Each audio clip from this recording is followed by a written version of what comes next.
Hello दोस्तों, good morning. कव्य online study में आप लोग का स्वागत है। आज हम पढ़ेंगे पीटेट सीटेट से रिलेटेड। हमारा विषय है बाल विकास।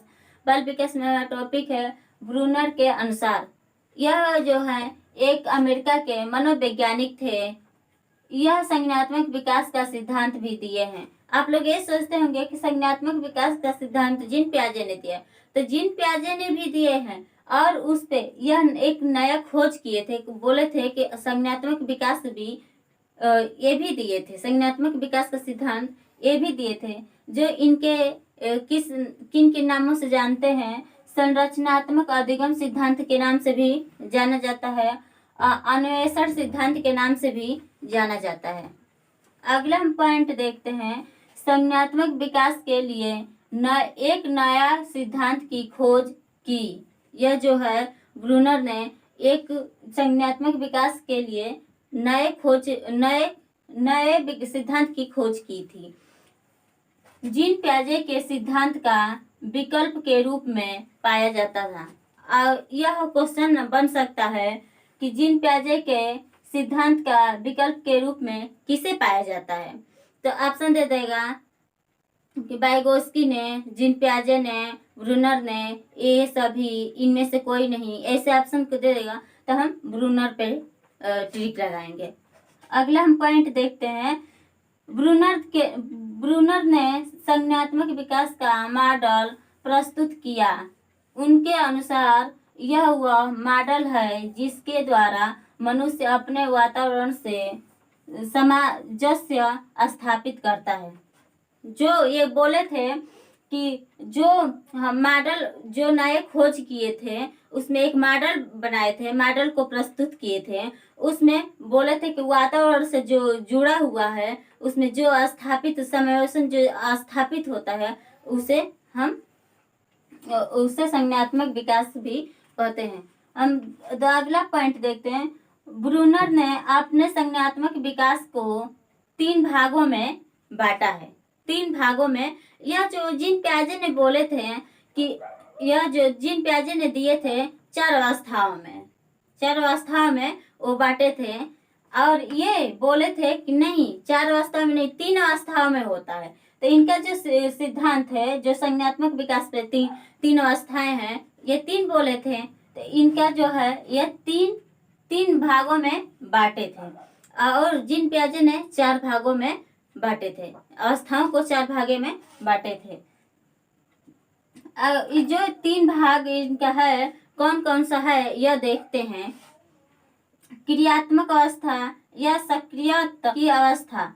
जो क्रियात्मक अवस्था है उसमें जन्म से 18 महीने का माह का होता है, 18 माह का होता है, जन्म से 18 माह का होता है। अगला दूसरा पॉइंट देखते हैं, दृश्य प्रतिमा की अवस्था, जो 18 से 24 माह तक का होता है। अगला पॉइंट तीसरा देखते हैं, संकेतात्मक अवस्था, जो 7 वर्ष की अवधि होती है। अब देखते हैं क्रियात्मक अवस्था किसे कहते हैं। दृश्य, इनका जो 3 पॉइंट है इन तीनों का एक एक करके देखते हैं कि क्या किसे कहते हैं। हम देखते हैं जो इनकी अवस्थाएं थी, 3 अवस्थाओं में थी। पहला अवस्था हम देखते हैं कि क्रियात्मक अवस्था किसे कहते हैं। क्रियात्मक अवस्था जन्म से 18 माह तक का होता है। इसे सक्रिय अवस्था भी कहा जाता है, सक्रिय अवस्था भी कहा जाता है। देखते हैं क्रियात्मक अवस्था किसे कहते हैं। इस अवस्था में बालक अपने अनुभूतियों को क्रिया द्वारा व्यक्त करता है। जब बालक होता है उसमें जो बालक अपने अनुभूतियों के द्वारा क्रिया करता है या व्यक्त करता है। जैसे में है दूध का बोतल देखकर शिशु का मुंह चलाना या पैर पटकना लगता है। जब बालक होता है दूध की बोतल को देखता है या उसकी माँ उसके साथ नहीं है, कहीं गई है और अपने माँ को देखता है तो तुरंत छटपटाने, पैर और पटकने लगता है, हाथ पैर पटकने लगता है कि अपनी माँ के पास कब चले जाएं या दूध हम कब पी लें, यह क्रिया करने लगता है। इस अवस्था में मानसिक भाषा का महत्व नहीं होता है। जो यह अवस्था है, बालक जो है वह 1.5 साल का होता है। जो जन्म से 18 माह का होता है, उसमें बालक बोल नहीं, उसकी मानसिक विकास नहीं हो पाता है, उसकी मानसिक विकास नहीं हो पाता है, वह बोल नहीं सकता है। बस वह हाथ पैर पटक सकता है, रो सकता है, रो कर अपने विचारों को प्रकट कर सकता है। जो अगला पॉइंट देखते हैं, निष्कर्ष रूप में यह कहा जा सकता है, क्रियात्मक अवस्था में बालक अपने वातावरण को क्रियाओं के द्वारा समझने का प्रयास करता है। जो बालक है, वातावरण के द्वारा जो कार्य होता है उसे समझने का प्रयास करता है या कर सकता है। देखते हैं क्रियात्मक अवस्था की विशेषता क्या है। इसमें विशेषता है, पहला, ज्ञान इंद्रियों का विकास। जो उस बालक का ज्ञान इंद्रिय, जो त्वचा, आँख, नाक, कान के माध्यम से वह सुनता है, छूने के अनुसार वह जो उसका विकास होता है, वह क्रियात्मक ज्ञान इंद्रियों का विकास होता है। दूसरा देखते हैं, शारीरिक गामिक अवस्था होता है, जो उसका शारीरिक विकास होता है। अगला पॉइंट देखते हैं, तीसरा, संरचनात्मक ज्ञान की। यह जो अवस्था होती है संरचनात्मक ज्ञान की, उसमें ज्ञान होता है। चौथा होता है वातावरण का अंतःक्रिया। बालक जो होता है वातावरण से अंतःक्रिया करता है, अंतःक्रिया करके भाव प्रकट करता है। हम अगला देखते हैं, दूसरा पॉइंट, दूसरा अवस्था हम देखते हैं, दृश्य प्रतिमा की अवस्था।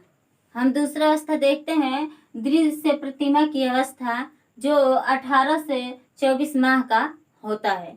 यह इस अवस्था में बालक को ज्ञान, दृश्य, स्मृति या छाया के आधार पर होता है। जो बालक होता है, इसमें ज्ञान, दृश्य, स्मृति, जो छाया के आधार पर वह मतलब सोचता है, थोड़ा जो कहते हैं हम वो सुनता है, बोलता है।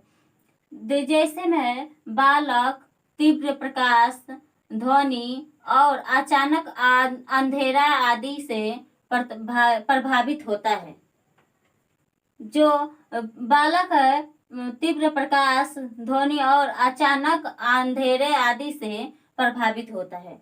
जब बालक को हम कुछ कहते हैं, जब बालक को जो हम सिखाते हैं, इसमें बोलता है और सीखता है। नोट में है, जो जीन पियाजे के पूर्व सक्रियात्मक अवस्था से ब्रूनर का दृश्य प्रतिमा की अवस्था मिलती जुलती है। यह जो अवस्था है वह जीन पियाजे की पूर्व सक्रियात्मक अवस्था से यह मिलती जुलती है। पूरे दोनों सेम होता है, दोनों सेम में क्रिया होती है। अगला हम उसकी अवस्था देखते हैं, दृश्य प्रतिभा की अवस्थाओं की विशेषता हम देखते हैं। विशेषता क्या है? पहला विशेषता देखते हैं, शैक्षिकरण का विकास, जिसमें बालक का विकास होता है उसमें। दूसरा हम देखते हैं सीखने का विकास, बालक जो है सीखता है, उसका विकास होता है। अवबोध का विकास होता है। तीसरा अवस्था अगले दिन देखते हैं। यह वीडियो आज यहीं पे समाप्त करते हैं। यह वीडियो अच्छा लगे तो लाइक शेयर, इस चैनल को सब्सक्राइब करना ना भूलें। धन्यवाद।